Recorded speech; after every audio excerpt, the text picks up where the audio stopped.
ఇదే ఉంటుంది సార్.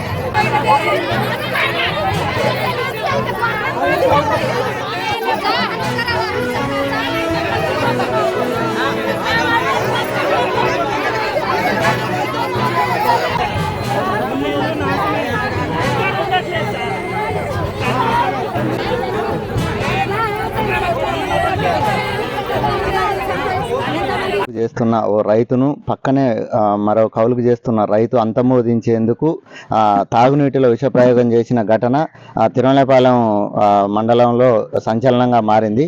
దీనిపై మరిన్ని విషయాలు తెలుసుకునేందుకు వాళ్ళ కుమారుడు కృష్ణ మనతో ఉన్నారు. ఇప్పుడు ఆయనతోనే మాట్లాడి తెలుసుకుందాం. అన్న, అసలు మీ పేరేం పేరు? మీ డాడీకి విషప్రయోగం చేయాల్సిన అవసరం ఏం వచ్చింది? అసలు ఎట్లా జరిగిందన్న ఇదంతా? మా డాడీ పేరు బానోత్ రామోజీ, నా పేరు బానోత్ కాలు. మాది తిరుమలపాలెం మండలం, ఖమ్మం జిల్లా. ఈ కాకరవాయి రాజుగారు అనే భూమిని నేను 10 సంవత్సరాల నుంచి చేస్తున్నా. అది కౌలుకు చేస్తున్నా.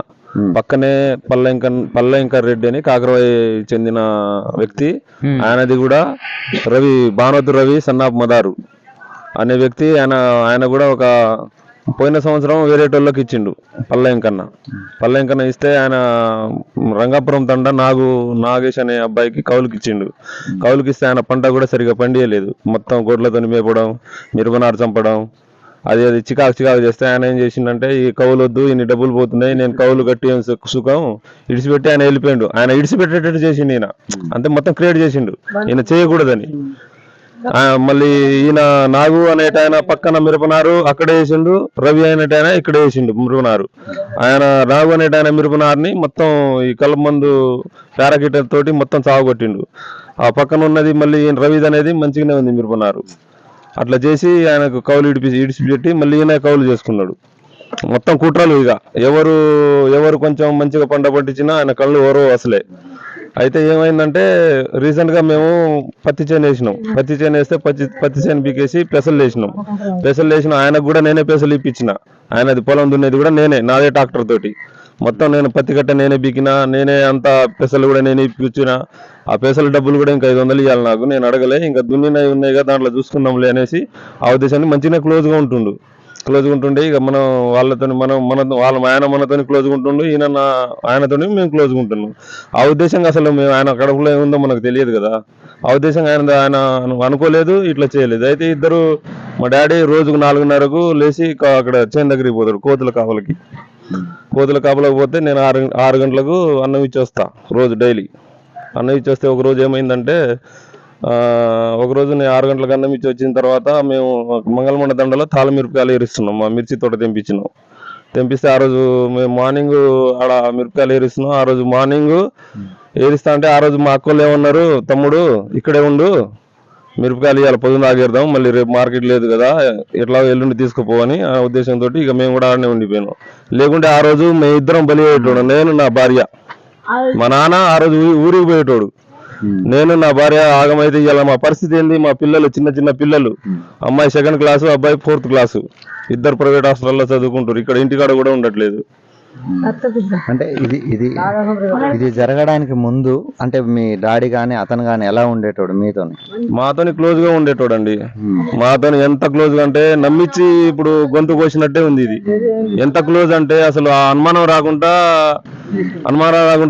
అది అంటారుగా, అనుమానం రాకుండా చంపేసి, ఇప్పుడు నువ్వు నేను ఎట్లా ఉన్నామో, ఇప్పుడు మా పక్కన స్నేహితులు ఎట్లా ఉండరో, ఇప్పుడు అట్లా విషం కలిపి చంపినట్టు నమ్మించి గొంతు కోసినట్టే ఇది మొత్తం.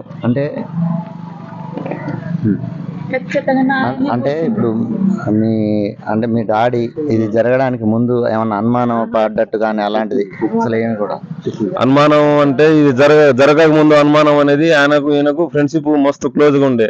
ఎక్కడికి పోయినా ఇంకో సీను అతని అనేటైనా మా బాబాయ్, ఈయన ముగ్గురు ఇక వీళ్ళు ఇట్లా ఈ క్లోజ్ గా ఉండే. ఒకరోజు ఏమైందంటే, నువ్వు చచ్చిపోతే ఈ భూమి ఎవరు చేస్తారు పెదనాన్న అని అడిగిందంట. అరే ఇట్లా మాట్లాడుతున్నా ఎందుకురా, నేనెందుకు చేస్తా, నన్ను చచ్చిపోతే అని అడుగుతున్నా, నేను చేస్తారా అంటే, ఒకవేళ నీకేమైనా అయితే ఈ భూమి చేస్తా పెదనాన్న అంటే, నేనేమైనా అయిపోతే ఇటు మా వాళ్ళు రారు, చేయరు కూడా చేయడు, నాకు ఒక్కడే కొడుకు, ఆయనకు నాగలు పట్టడం దున్నడం కూడా తెలియదు, ఏదైనా ఉంటే మొత్తం నేనే చేసుకుంటా. ఆయన ఏమైనా మందు కొట్టడానికి జైలుకు పోయిండుగా. అనుమానం ఎట్లా వచ్చిందంటే ఫస్ట్ ఆయన మీద మాకు అనుమానం రాలేదండి. ఫస్ట్ రాలే, తర్వాత 3 రోజులు 2 రోజుల తర్వాత 2 అంటే ఫస్ట్ డౌట్ మా వాళ్ళకి అందరికి ఆయన డౌట్ ఉండే, కాకుంటే మాతో ఎంత క్లోజ్ ఉండి అట్లా ఎందుకు చేస్తాడు అనే ఉద్దేశంతో మేము ఉన్నాం. 2 రోజుల తర్వాత ఇక మేము అడుగుతా అంటే గడగడ వణుకుడు, ఇక ఖమ్మం తీసుకుపోవడం, ఆటో వెనక రావడం, నేను కూడా తాగిన, నేను కూడా అయ్యే నీళ్ళు తాగిన. మరి అయ్యే నీళ్ళు ఆయన తాగితే ఆయన కూడా చనిపోవాలి కదా, అయ్యే నీళ్ళు ఆయన తాగితే ఆయన కూడా చనిపోవాలి కదా. ఇది మొత్తం క్రియేట్, అది ప్లానింగ్ మొత్తం, ఇది మొత్తం ఆయనకేం కాలే. మా డాడీ చనిపోయిండు. మా డాడీ ఇప్పుడు నాకు 4 అక్కలు, 3 అక్కలు, ఒక చెల్లె. మేమందరం ఆయన మీదే ఆధారపడి ఉన్నాం. మా పరిస్థితి ఎట్లా? మేము ఎవరి పాలు కావాలి? అంటే మీరు ఏం కోరుకుంటారు? న్యాయంగా ఏం కోరుకుంటారు? ఆయనకు ఖచ్చితంగా ఉరి శిక్ష పడాలని కోరుకుంటున్నాను నేను. ఎస్ఐ గారికి కూడా చెప్పిన, సిఐ గారికి కూడా చెప్పిన, నా బాధ అర్థం చేసుకొని నాకు ఆయన ఇచ్చే నాకు డబ్బులు అవసరం లేదు, సెటిల్మెంట్ అవసరం లేదు, నాకు ఖచ్చితంగా న్యాయం జరగాలి. నేను చెప్తున్నా, ఇది పై వరకు వెళ్ళాలి, సీఎం దాకా వెళ్ళాలని కోరుకుంటున్నాను నేను. ఖచ్చితంగా 5 లక్షలు ఇస్తా, 4 లక్షలు ఇస్తా, సెటిల్మెంట్ చేసుకుంటారా అంటే ఆయన 4 లక్షలు ఏం చేయాలి? ఇప్పుడు నేను కూడా ఆయనకు చంపి 4 లక్షలు ఇస్తా, 10 లక్షలు ఇస్తా. నేను ఆయనకు చంపి నేను అట్లా చేయట్లేదు కదా. చట్టం ప్రకారంగా వెళ్దామని నేను ఊరుకుంటున్నా. ఆయన చంపడానికి 10 నిమిషాలు కూడా పట్టదు నాకు. చట్టం తన పని తనం చేసుకోపోతుందని ఊరుకుంటున్నా. చట్టం చేయకుంటే మాత్రం మేము చేసేది మేము చేసుకుంటాం. ఖచ్చితంగా ఆయన శిక్ష పడకుంటే మాత్రం అది మాత్రం పక్క. ఆయన మా నాన్న ఎట్లా ఉరి శిక్ష పడకుంటే మాత్రం మేము చేసేది నేను ఒక్కనే. వాళ్ళు ఉన్నారు, వాళ్ళ 4 అన్నదమ్ములు ఉన్నారు. ఏమంటున్నారు తండలా, వాడేం పిక్తాడరా, తొడగొడుతున్నట. నిన్న మా డాడీ చనిపోయి ఇక్కడ ఉంటే మీసం మీద చేసుకొని వాళ్ళ శంకర్ అనే వ్యక్తి తొడగొడుతుండంట. లాలు అనే వ్యక్తి మీసం మీద చేసి వాడేం చేసుకుంటాడు ఈడేం చేసుకుంటాడు అని మాట్లాడుతున్నాడు తండలా. ఈ విషయం మీద నేను మళ్ళీ పోయి పిటిషన్ ఇస్తా. మా అక్కలను తీసుకుపోయి ఎస్ఐ దగ్గరికి పోయి పిటిషన్ ఇస్తా. అసలు మా ఇంటి సమస్య ఏంటిది, ఇవాళ ఇట్లా జరిగింది, ఏ సమస్య వచ్చినా వాళ్ళే నాకు బాధ్యులు. ఏదైనా అది మాత్రం పక్క. నాకు చిన్న దోమ కుట్టినా, ఈగ కుట్టినా, నా ఇంట్లో దొంగతనం చేసినా, మా ఇంట్లో ఏది జరిగినా ఖచ్చితంగా వాళ్ళ మీదనే, వాళ్ళే రెస్పాన్సిబిలిటీ. మృతుడి కూతురు ఇక్కడ ఉన్నారా? ఆమెతో కూడా ఒకసారి మాట్లాడే ప్రయత్నం. మా తమ్ముడు జ్యోతి, మా తమ్ముడు తోడున ఎవరు లేరు సార్. ఇక్కడ ఒక్కటే ఇల్లు, రోడ్డు మీద ఇల్లు. ఎవరు ఏం చేసినా కూడా ఆ రవి మీద, లాలు మీద, శంకర్ మీద, 3 మీద మేమైతే ఖచ్చితంగా తీసుకుంటాం. ఏం చేస్తారో పోలీసు వాళ్ళు మాత్రం ఖచ్చితంగా శిక్ష పడాల్సిందే. రవికి ఖచ్చితంగా శిక్ష పడాల్సింది. అంటే మీ డాడీ, అతను మృతుడు, ఇప్పుడు మీ డాడీ గానీ అవతల రవి గానీ ఎలా ఉండేటోళ్ళు? ఇద్దరు మంచి దోస్తు. కూలి ఎట్లా చేస్తాడో అట్లా చేసిండు రవి. కూలిగా చేసి ముందు నడిపించి వెనక నుంచి మంతు పోసి గడ్డ సాగుకొని మళ్ళీ ఊరికి వచ్చి, పెదనాయన ఏం చేస్తున్నావు, తాగినవా అని అడుగుతుండట. తాగినవా పెదనాయన నువ్వు? నేను తాగుతా అట్లా అనా చేసిండట. రోడ్ మీద పెదనాయన కూర ఏం కూర అంటే పచ్చడారా అని అన్నాడు. వాళ్ళిద్దరు కూర్చొని అన్నం తిన్నారంట, మంచి నీళ్ళు తాగిరంట. అయితే నేను పోయింది ఒక 4 కాలాలు నీళ్ళు కడతా పోయి అని అన్నాడు మామయ్య. అయితే ఆయన ఏమన్నాడంట, నేను కూడా ఇంటికి పోతా పెద్దయ్య, ఎడ్లకు మేత వేసి వస్తాను, నేను కూడా ఇంటికి పోతా అని అన్నాడంట. ఈయన టచ్ సెల్ ఉంది మామయ్యది, టచ్ సెల్ పట్టుకొని ఆయన నీళ్ళు కట్టడానికి పోయిండు. నీళ్ళు కట్టి వచ్చి డిమ్ము కరెంట్ వస్తుందని వచ్చి పండుకున్నాడంట. పండుకున్న తర్వాత మంచి నీళ్లు దూపైతుంది, మోటార్ పెట్టనా, ఈ నీళ్ళు తాగనా, మోటార్ పెట్టనా, నీళ్ళు తాగదా అని అట్లా ఆలోచిస్తుండ ఆయన మామయ్య. ఆలోచించేసరికి మోటార్ పెట్టను కానీ నీళ్ళు తాగుతా అని ఇట్లా పైకి చేసి, క్యాన్ పైకి చేసి తాగేసరికి ఒక బుక్క తాగిండు. బుక్కన్నరలో చేదు కనిపించిందంట మా మావయ్యకు. ఆ చేదు కనిపించేసరికి క్యాన్ ఇట్లా ఈసిరి కింద వేసేసరికి ఆ బాయికాడ నుంచి, ఆ సందుల నుంచి వస్తూనే ఉన్నాడంట. ఇట్లా కిందికి పెట్టిండు, ఆ కిందికి ఇట్లా పారేసేసరికి ఆ బాయికాడ నుంచి, ఆ సాటుగా నుంచి వస్తూనే ఉన్నాడంట. అయితే ఏంది రవి ఈ నీళ్ళు ఏంది, ఇది మనం పొద్దున్న నీళ్ళు పట్టుకొని మనం తాగినాం, అప్పుడు మంచిగా ఉంది, ఈ నీళ్ళు పచ్చగా ఉంది ఎందుకురా అని అంటే, ఓ పెదనాయన పెదనాయన మనం ఇద్దరం తాగినాం అని ఆయన కూడా మనం తాగినాం ఈ నీళ్ళు ఇట్లా ఎందుకు అయిందని ఆయన టెన్షన్ చేస్తుండంట. అయితే అది పెదనాయన ఈ నీళ్ళు ఇట్లా ఉందా, బాయిల నీళ్ళు ఎట్లా ఉంది అది కూడా చూద్దామని ఆ నీళ్ళంతా బాటిల్లో పోసి క్యాన్ కడిగి మళ్ళీ మోటార్ పెట్టి మన క్యాన్ లో ఫిల్టర్ నీళ్ళు క్యాను దాంట్లో పట్టుకుర్రంట. పట్టుకున్న తర్వాత నాకేం బాగా దూపు అవుతుందిగా, అసలు టెన్షన్ అనిపిస్తుంది. నా బిడ్డలకేం చెప్పను, నా కోడలకి ఏం చెప్పను, నా కొడుకుకి ఏం చెప్పను, నేను ఈ బాధ అని ఏం చెప్పను నేను అని మామయ్య ఏడుచుకుంటా అట్లా అంటుండంట. అనేసరికి మామయ్య పెదనైనా నువ్వు నీళ్ళు తాగు అని మళ్ళీ నీళ్ళు దాపిచ్చిండంట. నీళ్ళు దాపిచ్చిన తర్వాత బాగా గుండె కొట్టుకుంటుంటే నా కొడుకు ఫోన్ చేస్తా చేయొద్దంటే బాబాయ్ పెదనైనా నీ కొడుకు ఫోన్ చేయి, నువ్వు చేయకపోతే ఎట్లా ఈ నీళ్ళు మనం చెకింగ్ చేపిద్దాం అని ఆయన అన్నాడంట మా మామయ్యతోని. అనేసరికి సరే చేద్దాం అని రవే మా ఆయనకు ఫోన్ చేసేసరికి కాలో ఇగో మీ నాన్న ఇట్లా మంచి నీళ్ళు ఏదో పచ్చగుంది వచ్చి ఒక్కసారి రా ఒక నిమిషంలో వచ్చిరా అని ఫోన్ చేసిండు. నవ్వుతున్నావన్నా నువ్వు, మా నాన్నకేం అవసరం ఇట్లా పచ్చక ఎందుకు అయింది ఆ నీళ్ళు, మా నాన్నకు నేను పొద్దున్నే అన్నం ఇచ్చి వచ్చిన, నువ్వు ఇట్లా మాట్లాడుతున్నావు ఎందుకన్నా అని ఈయన అన్నాడు, మా ఆయన అన్నాడు. అనేసరికి వాళ్ళ తండ్రి మళ్ళీ నేను నా కొడుకుకి ఏం చెప్పాను, ఆ బాధ నా కొడుకు ఎట్లా తట్టుకుంటాడు అని మళ్ళీ ఆయన మనసులో పెట్టుకొని మళ్ళీ ఫోన్ చేసి కొడుక ఇగో నీళ్ళు ఇట్లా ఉంది రా నువ్వు తొందరగా అని అన్నాడు. అనేసరికి వాళ్ళ కొడుకు మాకు చెప్పకుండా మేము ఆడబిడ్డలో మేము వాళ్ళ కోడలు మేము అందరం తాలకాయలు ఎడుతున్నాం వచ్చేసిన తర్వాత నేను ఫోన్ చేస్తే ఏమైందని అంటే ఇగో నాన్నకంట ఇట్లా మంచి నీళ్ళు పచ్చగుంది మందు కలిపిపోయిర్రు అని వాళ్ళ కొడుకు అన్నాడు. అనేసరికి మేము వచ్చేసరికి వాళ్ళు ఏం చేసిర్రు సార్, ఆయన మంచిగా టెన్షన్ చెమటలు ఉంది కానీ ఆయన అని మాకు తెలియదు. ఆయన అని మాకు తెలిస్తే మేము నలుగురం ఆడలో కింద తొక్కబెట్టి మేము నోట్లో పోయొద్దు మేము, కానీ ఆయన కాదని అనుకున్నాం. మేము ఎందుకు అనుకున్నాం అంటే ఆయనతోనే మా డాక్టర్తోనే దినిచిండు. ఆయన మాతోనే క్లోజ్ గా అంటే సొంత అన్నదమ్ములు కూడా ఉండలేక ఉన్నాడు ఆయన. అయితే సరేలే అనుకొని మేము కాకరాయి పోదాం అని కాకరాయికు ఆటో కట్టించుకొని వచ్చేసరికి డాక్టర్ ఏమన్నాడు, ఇక్కడికి మాకైతే తెలియదు, ఆర్ఎంపీ డాక్టర్ వాళ్ళు మాకైతే తెలియదు, ఖమ్మం తీసుకోబోరి అని అన్నారు. అనేసరికి ఖమ్మం తీసుకుపోతుంటే ఆ మన ఆటోకు చిల్లకు పట్టుకొని నేను కూడా తాగినా అని ఆటో ఆయనకు కూడా పంపి అసలు కదలనియట్లే. ఆయన బాగున్నాడుగా వాళ్ళ కొడుకే ఆటో, అయితే కదలనియట్లే. అయితే మా చిన్న ఆడబిడ్డ ఏం చేసింది, నువ్వు తాగితే ఆటో మీద ఎక్కువ కానీ నువ్వు మాకెందుకు పోనీయట్లేనా లేను అని నెట్టించిన తర్వాత ఆయన వచ్చి మన ఆ కాకరాయిలోనే ఉండిపోయిన తర్వాత మేము ఖమ్మం పోయిన తర్వాత నువ్వు కూడా కక్కాలి, దేనికి కక్కావు నువ్వు అని అంటే నేను అప్పటికే అన్నం తినిపోయినా అని అన్నాడు. నువ్వు అన్నం తిన్నావు కానీ మరి ఇది ఎవరు కలిపిర్రు ఏం సంగతి అంటే ఎవరైనా ఉన్నారా, ఎవ్వరు లేరు, మరి ఎవరు లేని దానికి ఎట్లా ఎవరు కలిపిపోయిర్రు అని మేము అన్నాం. అనేసరికి ఆయన అన్నాడుగా నాకు తెలియదు అని అన్నాడు. తెలియదు అంటే నీకు తెలియకుండా ఎట్లా ఉంటది, వాళ్ళు ఎవరైనా ఉన్నారా, ఒక ఆడ మనిషి ఉంది, ఏ ఆడ మనిషి మరి నువ్వు చూసినావా, నేను ఇంటికి పోయి వచ్చినా అని అన్నాడు. సరేలే ఇంటికి పోయి వచ్చినావు గాను పోలీస్ స్టేషన్ లో పోదాంపా, లేకపోతే చెకింగ్ చేపిస్తావా, నువ్వు తాగని దానికి నువ్వు తాగితే అన్నా ఒకసారి నువ్వు చెకింగ్ చేపిస్తావు గాను చెకింగ్ చేపియలే, తెలియతోనే చెకింగ్ చేపియలే. కానీ మేము అసలు అప్పుడు పిచ్చోలో అయినాం, మేము పిచ్చోలో అయి పోలీస్ స్టేషన్ లో వస్తే మన కంప్లైంట్ వచ్చేసినాం. 33 రోజుల నుంచి ఆ కోడలు బిడ్డలు అసలు మన బాధలు ఆ సేరలు అసలు మన కడుపులో నుంచి నా బిడ్డ కొడుకులో కూడా అట్లా నేను చూసుకోలే.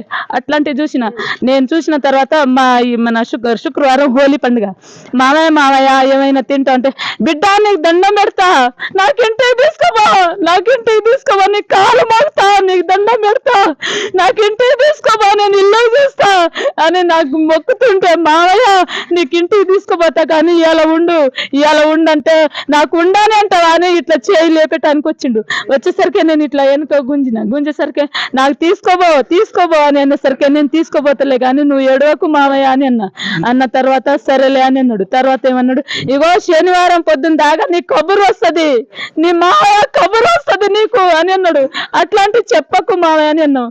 20 లక్షలు అయినాయి, 33 రోజులు అయింది. మంది 20 లక్షలు టెస్టులు 3 పుట్టులు టెస్టులే, స్కానింగ్ తీపియడం, ఆయనకు ఎక్స్రే తీపియడం, దేనికంటే దానికి అప్పటికప్పటికే ఈ సూదితోని మంచిగా అవుతాడు, ఈ గ్లూకోజ్ తోని మంచిగా అవుతాడు అని 33 రోజులు ఉంచినాం కానీ ఇల్లు తాళం వేసిపోయినాం కానీ మళ్ళీ ఇల్లు తాళం నిన్న వచ్చి తీసినాం సార్. ఇగో నా కొడుకు నా బిడ్డ మాకు ఏం పని రాదు, నా తండ్రి లెక్క ఉన్నాడు ఆయన, నా తండ్రి ఆయన, మా తండ్రి ఇంకో మా నాన్న పేరు వెంకన్న, ఆ వెంకన్న తండ్రి కాదు, నా తండ్రి రామోజీ. ఆ తండ్రి అనేది ఒక కోడలికి ఒక మాట అనేది రాలే. ఒంటరి ఇల్లు ఉన్నా కూడా నేను ఉన్నా కోడలా, నువ్వు ఎవరింటికి పోయి మాట్లాడడం, ఎవరింటికి పోయి ఊళ్ళోకి పోయి మాట్లాడడం కూర్చోడం అవసరం లేదు, నేను ఉన్నప్పుడు నీకు ఈగ కూడా వాళ్ళనియను.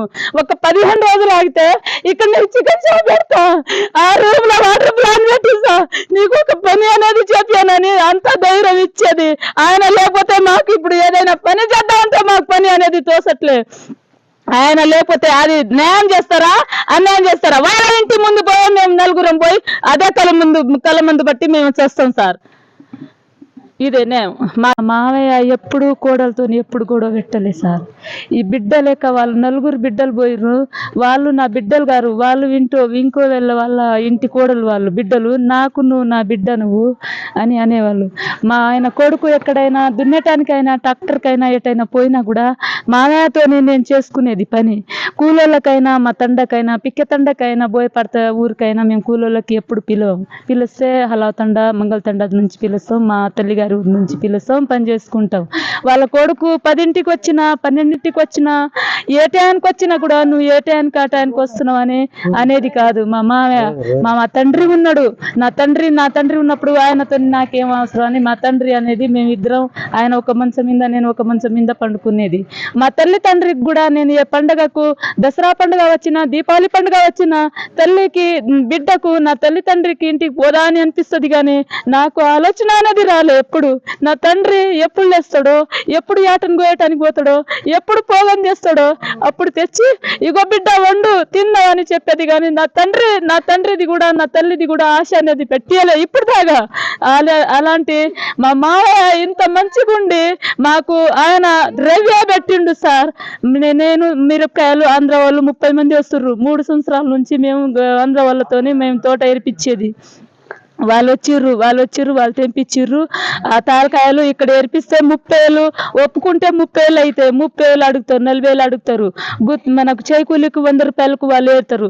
ఆ డబ్బులు ఎందుకు మనం వాళ్ళకి ఇవ్వాలని నా ఆడబిడ్డలు ఉన్నారు, మా అమ్మ ఉంది, మా తల్లి మా తండ్రి ఉన్నాడు, వాళ్ళే చేసుకుంటారని మంగళబండ తండకి మా తల్లి గారి ఇంటికి నేను కాయలు తీసుకుపోయినా. ఆ కాయలు అక్కడ నేర్పిస్తున్నా. 4ంటికి లేస్తా, 4ంటికి లేచి అన్నం కూర చేసి మావయ్య ఇగో తీసుకోబో అని టిఫిన్ లో పెట్టి ఇచ్చేది. అలా నా కంటికి కనబడకుండా పోయిండు మా మావయ్య. అయితే మావయ్య ఎందుకు ఇట్లా పోయిండని అప్పటికే నాకు డౌట్ వచ్చింది. నాకు బిడ్డ మీరు తాలకాయలు ఏరటానికి పోరి, నేను పోతున్న పెసర్ చేను కాపలా అని చెప్పిపోయేది. ఇవాళ నాకు కనబడకుండా పోయిండని వాళ్ళ కొడుకుతోని అంటే పోయిండేమో అని అన్నాడు. టిఫిన్ లో అన్నం పెట్టి పంపిస్తే నానా నేను అన్నం ఉందని అన్నాడు వాళ్ళ తండ్రితోని. అయితే ఆ చింత చెట్టు కింద పెట్టిపోకూడదు కానీ అన్నాడు. వాళ్ళ నాన్న నీళ్ళు కట్టిన తర్వాత 8:30-9 వచ్చి నీళ్ళు నేను అప్పటికే కూడేలిలో ఈ కూడేలి మన పక్క ఊరు కూడేలి అక్కడనే డ్రమ్ములో కలప మందు పోసిపోయిరమ్మా, మీరు జాగ్రత్తగా అని ఆటో మీద పోతే నా పిల్లలకి అడిగిపోతే అన్నది. అయితే మా మామయ్య మన మీద వాళ్ళు పక్క వాళ్ళు, ఈ రవి కాకుండా పక్క వాళ్ళు ఇట్లా కుట్రతోని ఉన్నారు, పగతోని ఉన్నారు. ఏదైనా సపుస్గా ఏదైనా చేస్తారు. నువ్వు వైర్ పెట్టినా జాగ్రత్తగా పెట్టు, నువ్వు మోటార్ పెట్టినా జాగ్రత్తగా పెట్టు, నువ్వు నీళ్ళు తాగినా అప్పటికప్పటికే నీళ్ళు పట్టుకొని నీళ్ళు తాగు అని నేను ఏదంటే అది నేను మామయ్యతో నేను అనేది. అయితే మామయ్య ఏం చేసిండు, నీళ్లు పట్టుకొని క్యాన్ కడిగి నీళ్లు పట్టుకొని తెచ్చిండు. తిరుమలపాలెం సోలిపురం గ్రామానికి చెందిన బానోతు రామోజీ 6 ఎకరాల వరకు కాకరాయి రెవెన్యూ పరిధిలో 10 సంవత్సరాలుగా కౌలుకు చేస్తున్నాడు. పక్కనే బానోతు రవి కూడా కౌలుకు చేస్తూ ఇద్దరు జీవనం సాగిస్తున్నారు. ఇదే క్రమంలో ఈ కౌలు కూడా నాకే దక్కాలన్న ప్రమేయంతో రవి అంటే త్రాగునీటిలో విషం కలిపి రామోజీని అంతమోదించడానికి భారీ కుట్ర పన్నాడని వారు కుటుంబ సభ్యులు ఆరోపిస్తున్నారు. కెమెరామెన్ శ్రీశైలంతో వెంకన్న, క్యూ న్యూస్, పాలేరు. లేటెస్ట్ న్యూస్ తెలుగు మరియు ఇంగ్లీష్ అప్డేట్స్ కోసం ఇప్పుడే క్యూ న్యూస్ అఫీషియల్ యాప్ ని ప్లే స్టోర్ నుండి డౌన్లోడ్ చేసుకోండి. సరికొత్త సమాచారాల కోసం క్యూ న్యూస్ వెబ్సైట్ ని ఫాలో అవ్వండి. ఛానల్లో ప్రాంతీయ, జాతీయ, అంతర్జాతీయ వార్తలు వీక్షించండి.